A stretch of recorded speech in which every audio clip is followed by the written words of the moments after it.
Alright, so today's gonna be a short one because I'm tired and that's it. I'm just tired. And it's 90 degrees outside and someone needs to grab Summer by the balls and shoot it into the sun so I don't ever have to deal with it again. Today we're ranking great runes. Yep, there's 7 of them. That officially makes this video the shortest ranking I've ever done. And probably the easiest too, because I feel like most people have completely forgotten these exist and what they even do, because the game's been out for so long people have just stopped caring about them. That means I could potentially say whatever the hell I want about them and you'd probably believe me. So, whatever then. Guess what? Morgoth's rune puts your game in windowed mode and hard locks your gameplay at 25 FPS. Yeah, believe it or not, that's a problem people run into. Well, if you need a new PC, then listen to this. I have my own goddamn PCs now. Are you shitting on my face? What other YouTuber out there has their own PCs? I've partnered with Apex Gaming PCs to create my very own custom line of new rigs with specs that make games like Elden Ring look and perform the best. Want to upload your hitless Melania video somewhere, but the frames chug along like your PC's being powered by a hamster on a wheel? That means it's time for you to upgrade. And guess what? I have 3 different packages you can look at, and all of their components can be fully customized on the website before you even order. Check out the Emperor selection. We hooked up a 3070 to this bitch, but if that's still not enough, then you can just customize it and replace it with something more powerful. Everyone who orders from my link in the description and uses code RUSTY gets a 10% discount off their first order, which is actually kind of a big deal. Like, 10% off of a purchase like this is actually pretty massive. Number 7, Mog's Great Rune. This shouldn't be a huge surprise to anyone, honestly. Almost exclusively a multiplayer effect if you aren't counting spirit summons, and even then, it's barely worth looking at. So here's how it works. In your world, any spirit ashes you summon gain something called Blessing of Blood. Imagine what it would be like to have your spirit summon wear the Lord of Blood Exaltation talisman. That's pretty much what it is. Additionally, whenever a spirit summon under this blessing kills an enemy, you regenerate 10% of your maximum health, which does stack with other heal on kill effects. And that effect is pretty badass, I'll give the rune that much, but this isn't even guaranteed to happen all the time. Simply saying that their attack will increase within the vicinity of blood loss is already shoddy and vague enough, but I found nothing in the regulation bin regarding the possible radius of this effect, so I have no idea. Players move around a shit ton, especially in large open arenas like Estelle or Melania, so it's not exactly uncommon for blood loss to be triggered on an enemy, only to realize your spirit ash was 50 feet behind you because it tripped on a rock on the way in or some shit, and they just end up not getting the buff. This is ultimately just another reason for people to constantly run blood builds in PvP, because even if your summon isn't taking care of enemies in the background and constantly healing you in the process, the blessing would still proc on them if you were close enough, so it would just kill enemies faster and heal you even more. It would be nice if the effect also procs on you, but I guess Lord of Blood Exaltation already exists, so if you're after a similar effect, just summon Mimic Tier and give him that talisman. And if I, the person who notoriously gives no shits about spirit summoning, am recommending Mimic Tier over anything in the game, then you know we're in bad shape. Number 6, Melania's Great Rune. It's Bloodborne Rally.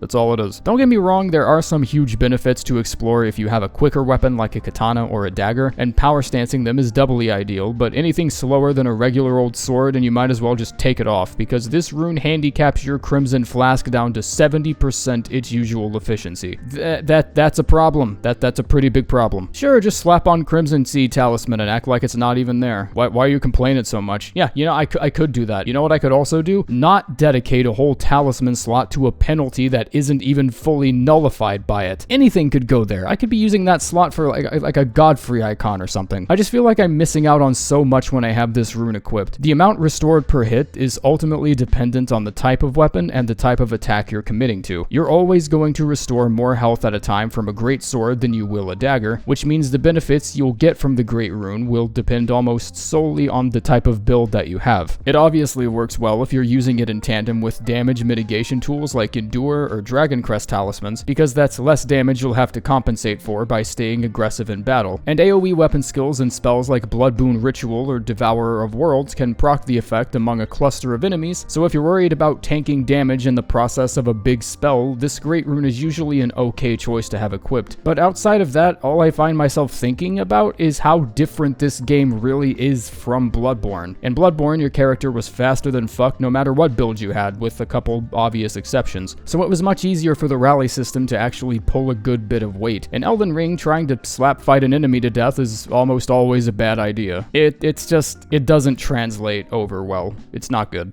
Number 5, Great Rune of the Unborn. Renala's rune is... It's weird. I almost didn't even want to count it because the way it's used feels in a completely different ballpark from the other 6. The Unborn rune unlocks the ability to respec your character, which is cool or whatever, but it's not great. These aren't cool or whatever runes. It's a useful perk, being able to just throw yourself at different bosses just to see how well they take certain builds, and I imagine it would serve extremely well in New Game Plus because whatever boss you wanted to fight next, you could just find out whatever they're weak to and then tailor a specific build that counteracts the shit out of them, provided you've been saving larval tears. I don't know, man. Look, that's all I have for this one. You think I'm lying? Show the script. Show the script right now. This is all I have typed out, including this sentence and this one after it. This rune is just fucking boring. I don't even know what else to say.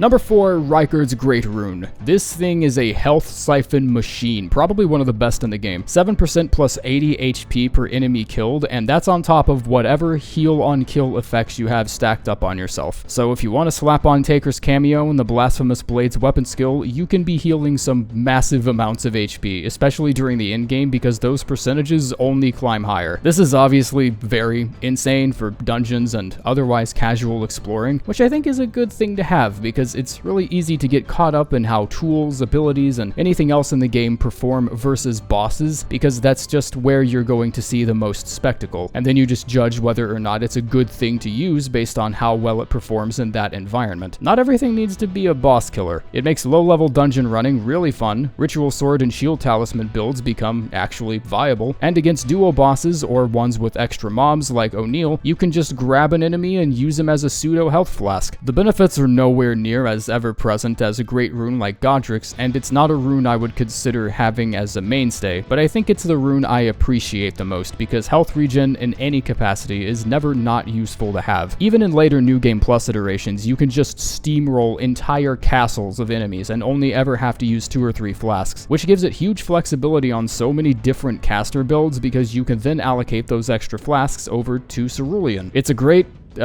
rune. It's a great rune. I'm gonna leave that in too. Alright, now, let's all just sit back and have a nice, civil discussion, a nice little chat about the remaining 3 runes on this list. I understand that I am entering highly contested territory, but I think this game is finally old enough for me to start making the point that Vigor is not the most important stat in the world, okay? It's just not. The Vigor check memes were fun while they lasted, but most of us have played the game for a while, and we're better than that now. Okay, so Morgoth's Great Rune increases HP by 25%, which is fucking bananas. This increase is applied after all other health modifiers you currently have on. That means if you have 1000 base HP and the Crimson Amber Medallion bumps it up to 1060, the Great Rune will take 25% of 1060 and not the base HP. That's pretty cracked. Like, being able to take a whole extra hit from end-game bosses kind of cracked. If you can imagine Ember from Dark Souls 3 with a bit more benefits, that's essentially what this Great Rune gives you, and it doesn't give you a damn thing more. And it's still fucking awesome. During the endgame, when the fragility of life is emphasized beyond what you could even imagine, and anything with a pulse and or anger issues can potentially end the shit out of you, 25% maximum HP usually totals out to around 600 to 800 extra HP depending on your level, and possibly even more than that depending on what talismans you have stacked. I can't ignore what a massive benefit that is, I just think you can do better. You're a better person, is all. I think we all knew it was gonna come down between these two. Oh, how I agonized over the choice between these 2 runes. The rune of the weakest demigod versus the strongest. This decision actually took me around an hour, like no joke. I spent much longer than what I'm proud of weighing the arguments for and against both runes, thinking about the benefits of each, where those benefits could give you the most utility and at which parts of the game, so on and so forth. But at the end of the day, no matter how conclusive a statement I can possibly make on either rune, it is still decided by things about the game I think are the most important to me and not anyone else. Alright, let's stop beating around the goddamn bush. Bush beating time is over. It's Godric. Godric's Great Rune is second place, and here's why. 5 levels on every single attribute is extremely powerful. It's basically the effect of Oath of Vengeance, but with no time constraint. This not only increases your health, FP, and stamina considerably more so in the early game than Radahn's Rune, but also provides small buffs to secondary factors like equip load and status defense. And as most people have already concluded, this effect is considerably more significant in the early to mid game than any other rune. Problem is, the effect actually ends up being too good in a way. 5 levels per attribute will inevitably be used for meeting weapon and spell requirements because if you're like me, the habit of using great runes is so deeply entrenched in your brain that the first thing you do after you die is pop a rune arc. So much so that you've forgotten what playing without a great rune is even like. This can run into a lot of dependency issues where the build you're running will be supported by those extra 40 levels, and once you run out of rune arcs, game progress is suddenly going to feel very uncomfortable because you no longer have access to that build without just grinding out a few levels by yourself. Obviously, soft caps exist, so there's nothing I can really say about what the 3 main bar stat differences are between the two that hasn't already been said or isn't common sense. Godric's will give you more early to mid game, Radahn's will give you more pretty much anywhere else, which in a way makes perfect sense because the rune you get from the weakest of the demigods seems to better fit weaker areas of the game, while the rune of the strongest only gets amplified as you grow in strength. The extra equip load and various defenses of Godric's rune is a nice little benefit, but it's offset by the fact that Radahn's rune offers a better stamina increase from the get-go, even in the early game, making both of these runes pretty evenly matched across just about all fronts. I can see the appeal of late-game Godric's rune increasing various resistances and whatnot, but again, once you hit the soft caps, those returns will only get more and more diminishing as you continue. And on average, you're going to find yourself in many more situations that involve direct, straightforward combat. Not every single fight you're gonna take will be in the vicinity of Rot Lakes or Madness Towers. In fact, there's a very small minority of them. Not to say those various resistance increases don't matter, but are they really going to be as universally beneficial as just having more gas in the tank, so to speak? Alright, well, I'm sure I pissed someone off right there, but we treat all runes equally here on the channel, so just remember that. I don't have anything else for an outro, so just enjoy this cinematic clip of me about to get smashed by an avatar.